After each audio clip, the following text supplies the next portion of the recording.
Beh je životný štýl. Absolútna voľnosť, posúvanie hraníc ľudských možností, oslobodenie.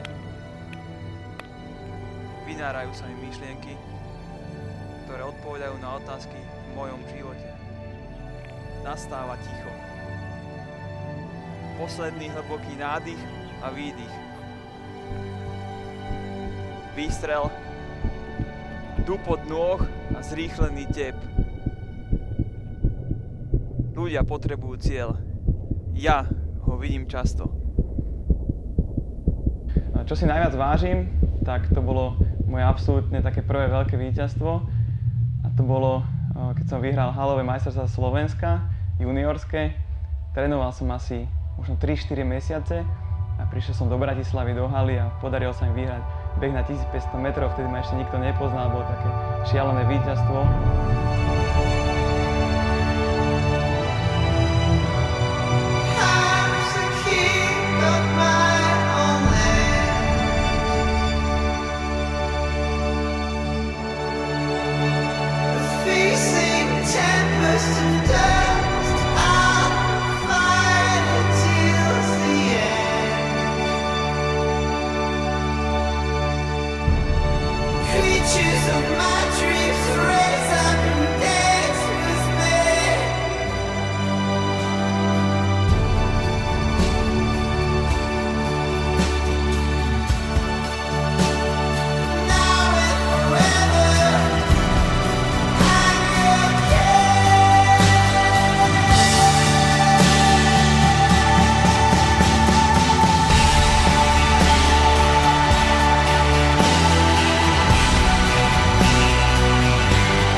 Myslel som si, že mi to bude veľmi chýbať, samozrejme, keď je to zmysel, istý čas, keď je to zmysel vášho života, váš životný štýl, tak by vám to malo veľmi chýbať.